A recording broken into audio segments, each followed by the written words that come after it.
বিভিন্ন ধরনের জিনিসের প্রয়োজন আছে। প্রথমত আমাদের অর্থের দরকার আছে, আমাদের শত্রু মোকাবেলা করার জন্যে অস্ত্রের প্রয়োজন আছে, গোলা বারুদের প্রয়োজন আছে। আমরা সেগুলো কোথা থেকে পাবো? আমাদেরকে জোগাড় করতে হবে। সেজন্যই তোমাদেরকে বিভিন্নভাবে কাজ করতে হবে অর্থ জোগাড় করার জন্য। প্রয়োজনে তোমরা তোমাদের আত্মীয় স্বজনদের কাছে যাবে, যেখানে সম্পদ আছে, যারা সাধারণ মানুষকে শোষণ করে সম্পদের পাহাড় গড়েছে, সেই সম্পদ লুট করতে হবে। মানুষদেরকে বুঝাতে হবে, দলের মধ্যে প্রতিদিন নতুন নতুন বিপ্লবীদেরকে যুক্ত করতে হবে, তাদেরকে দিয়ে অর্থ জোগাড় করাতে হবে। কি পারবে না? বেশ, আরেকটা কাজ করবে। আমরা এতদিন যে বৈঠকগুলো করেছি, এক একটি আস্তানায় আমরা একসঙ্গে করেছি। এখন থেকে গোপনীয়তার স্বার্থে, সতর্কতার স্বার্থে আমাদের সব আস্তানায় বারবার বৈঠক করা যাবে না। আমাদেরকে প্রতিনিয়ত বৈঠকের আস্তানাগুলোকে পরিবর্তন করতে হবে, বদলাতে হবে। আর সবাই একসঙ্গে সবসময় বসা যাবে না। এই জন্যই পুরো দলটাকে বিভিন্ন ছোট ছোট দলে ভাগ করতে হবে। যেমন একটা দল চলে যাবে, থানায় নজরদারি করবে, থানায় কোথায় কি হচ্ছে, কারা আসা যাওয়া করছে, কি কথা বলছে, সেগুলোর খবর আদান প্রদান করতে হবে। আরেক দল অস্ত্রশস্ত্র জোগাড় করবে, গোলা বারুদ জোগাড় করবে। আরেক দল অর্থ জোগাড় করবে। আরেক দল তোমাদেরকে প্রশিক্ষণের ব্যবস্থা করবে। প্রশিক্ষণ কেন?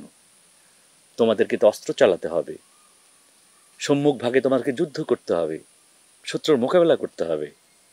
তোমাদের তো অস্ত্র পরিচালনার কোনো অভিজ্ঞতা নেই, তোমাদেরকে সেটা শিখতে হবে।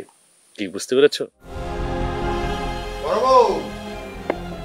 বড় বউ শুনছো নাকি?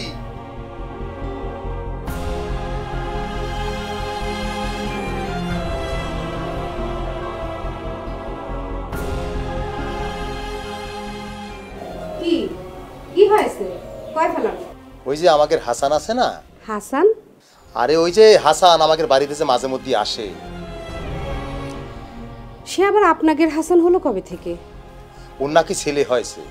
রাস্তায় নায়েব মশাইয়ের সাথে দেখা হলো, কর্তামা নাকি তাকে আশীর্বাদ দিয়ে পাঠিয়েছে। আর ওইদিকে তো হাসানের ভাই পুরো গ্রামে মিষ্টি বিলিয়ে বেড়াচ্ছে। তা তো বিলুবেই। আদিক্ষেতা দেখে আর বাঁচি নে। ঠং ঠং দেখলে মরে যাই। কর্তামাও কম কিসের শুনি, হাসানের পরিবারের সকলের জন্যই তার একদম বেশি বেশি। ওই যে হাসানের বউ আমেনা, তাকে তো কর্তামা ভরি ভরি গহনা দিয়েছে। আমি তো এই বাড়ির বড় বউ, কই আমি তো কোনো গয়নাগাটি পেলুম না। সে আর বলতি। হয়েছে, এখন যান, আপনি স্নান করে আসেন, আমি আপনার খাবার দিচ্ছি। হ্যাঁ তাই যাচ্ছি, ক্ষুধাও পেয়েছে ভীষণ।